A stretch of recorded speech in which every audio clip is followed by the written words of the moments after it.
Hey guys, welcome to the video. So if you binge and emotionally eat and have been told to avoid trigger foods, then you need to watch this video. And also, if you stick around to the end, I'm going to be giving you the opportunity to join my free Facebook group just for women, where I do a live video training every Wednesday on how to fix emotional eating without avoiding trigger foods.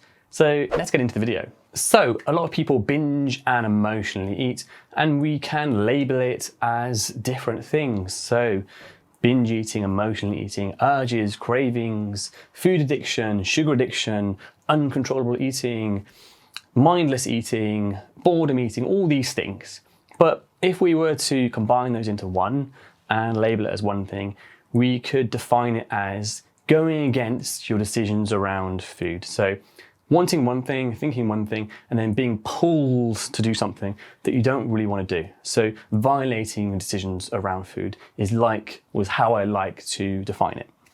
And in actual fact, fat loss is more of an emotional problem than a food problem, because our emotions drive our thoughts, our behaviors, and our actions, which determine whether we stick to something or not to stick to something. And so if you were able to stick to something, you would be thin by now, right? But we are not robots. We are driven by our emotions, and our emotions make us act and think in certain ways that go against what we really want to do. And when I say what we really want to do, I mean our long-term goals, because our emotions are driving us in the short term. And so there's a big conflict there between what we want in the short term and our long-term goals. So trigger foods for binge and emotional eating. So if you see a therapist for your problem, you will often be told to avoid trigger foods, to avoid your trigger foods. So get them out of your house, get them out of your sight, and it will help with your problem. But this will not solve your problem. Let me repeat that. This will not solve your problem. And in actual fact, it could actually make it worse. Why? So because of what we call away from thinking. So away from thinking makes us focus on what we don't want. So basically what we want to get away from, hence why it's called away from thinking. So when we think of what we don't want, we describe that as away from thinking. So for example, I don't want to be overweight. I don't want to eat chocolate so much. That's an away from thinking. So using your trigger foods as an example of this, it could be chocolate, it could be cake, it could be cookies, it might even be something savory that you're trying to avoid, that away from, okay? The problem with away from thinking is that it teaches your survival brain, where your emotions sit, to focus on these things more. And so with focus, where attention goes, energy flows. So the more you focus on something, the more you end up getting of it, because of how your unconscious survival brain works. So it doesn't process negative instructions. And I've explained this many times in my videos before, but basically it doesn't process the negative words in a sentence. So if you say to yourself, I don't want chocolate, I'm not going to think about chocolate, you still have to imagine chocolate. It takes out the don't. I want to avoid chocolate, takes out the avoid, takes out the negative words. So you end up going over these things in your mind, and the focus is on those the whole time. And also, it's impossible to avoid foods forever, right? So at some point you are going to come across these trigger foods, whether it's out and about, someone might present them to you, you might see them in the shop. And you're going to get an urge and a craving to have them, and you know how these urges and cravings are. Sometimes they're very difficult to overpower. Similar to, let's say you're walking along the road and you step out in front of a car, it's that survival brain that presents you with that urge to jump back. You have no control over it. It gets you out of the danger. It's the same thing that makes you have these urges and cravings that make you want to have that food so badly. And also, have you truly decided to never, ever, ever touch these foods ever, ever, ever again? Is that like something you want? This is not food freedom at all. And it takes a lot of energy to focus on what you don't want and stopping something rather than what you do want and being totally free and breezing through life. And that energy it takes focusing on what you don't want and avoiding the things amplifies these binging behaviors and it makes it so much more difficult to avoid them. And as a side note, why do people feel they need to get rid of trigger foods? Because that's the only way they think will work. That's the only way they know. However, it's not like drugs and alcohol. You still need to eat. So you can't just avoid all food. And there's a potential that these triggers are going to come in, or you develop new triggers. So it's just understanding why these foods trigger you. And it's actually pretty easy, but I'll generalize just to make it even easier.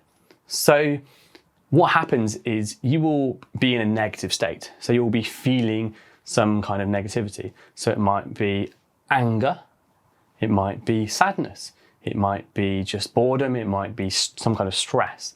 And you don't want to feel that. And you want to go to feeling good, you want to go to feeling positive, okay? So you're feeling those negative things and you want to go to feeling positive.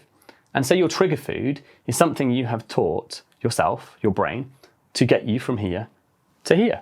So from the negatives to the positives, the food, that trigger food, is just a vehicle. It's what links those two things together. It's what changes that state for you. So in actual fact, it's not actually that trigger food you want. It's the change in feeling.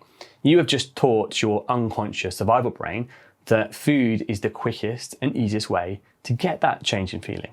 And because the function of your survival brain is to keep you alive, and negative states are an indicator of threat, it uses what you have taught it to change the way you feel, or to make you go and do something to change the way you feel. So those urges and cravings around those trigger foods, hence why they trigger you. And your unconscious survival brain does not care about your goals, your long-term future goals. It cares about the now, because why care about your future if there is a threat to now? Now is what it's dealing with. And anything later on is not something that it considers. It wants to change the way you feel now because your survival is a now thing. And that's why it overrides anything that is important to you in the future. It cares about now. So again, the road example, let's say you are late for a meeting and you're running along and you get to a road and you step out in front of a car. It doesn't care about you being late anymore. It cares about the now. It wants to get you out of that car's path because surviving is a now thing. It doesn't matter because if you're dead for the meeting, it doesn't matter, does it? So your goals become the short-term thing and it only cares about the now. So there you go, that's what's happening. So there's nothing wrong with you, you're not broken. It's just like a mistaken piece of code that your brain has learned to solve a problem for you.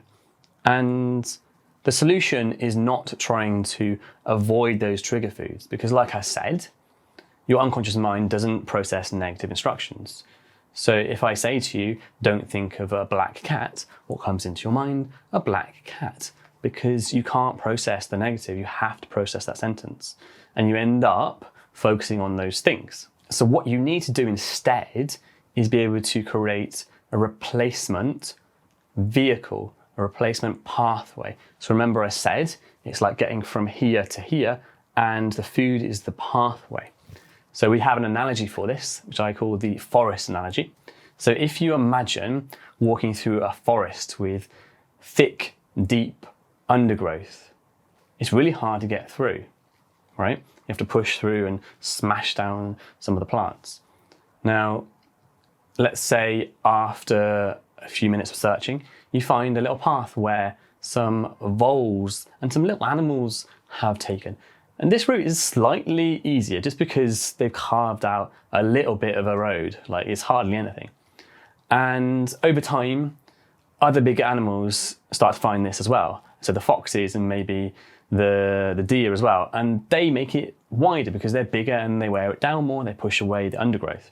So over time, it actually starts to become a visible path and it becomes easier to go down. So we as humans like to make things even easier. So let's say we use some machinery to make this path wider and we put some paving on it. So now we can get down it really easy, cycle down it, run down it, we can get down it very, very fast. And after a while as well, we sort of knock down the forest like usual and it becomes a road and cars can go down this once path or once thick overgrowth.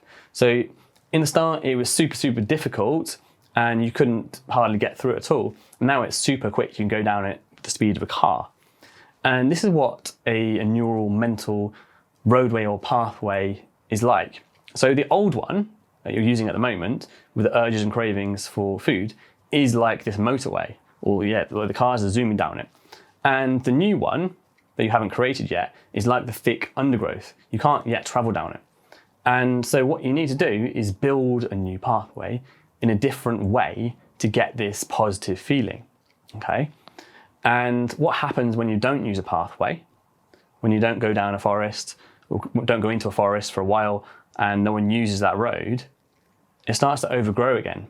So this motorway, which is your current way with trigger food, where you get the urges and cravings, starts to get smaller, it starts to overgrow. And over time, it starts to go back to how it was before. It starts to be really difficult to use. And the new pathway, which you've been using instead to create your positive emotion, starts to become the dominant way you do it. So let me just quickly go into that more. So you need to be able to create an internal neural pathway to replace that external neural pathway. So at the moment, your trigger food is an external way, an external vehicle for changing the way you feel, okay? And external things tend to have a negative consequence. So the trigger foods, you overeat and you put on weight. Things like drugs, alcohol, shopping are external ways to change the way you feel, right? And if we create an internal way to change the way you feel and build that into a way to solve that problem in the same way, then we can get the same benefit without a negative consequences of losing weight.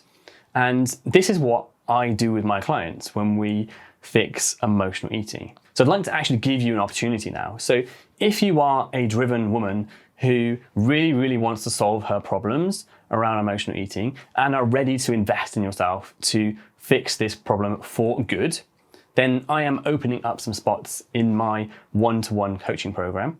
So the Food Freedom Blueprint, where I coach clients in 12 weeks to go from their current situation of being in this binge and emotional eating problem to getting rid of it completely forever, and also dropping 1 to 2 dress sizes in that time as well, but setting you up for that future of learning how to do it by yourself once the 12 weeks is up, so you don't go back into old behaviors, and something you can sustainably continue forever and work towards your dream life, basically. So I'm going to drop into the description below a link where you can book in with me for a consultation if this sounds like you. So that is it. That is it for today. So as always, like if you have found this content helpful, subscribe if you haven't already, and I will see you in the next video.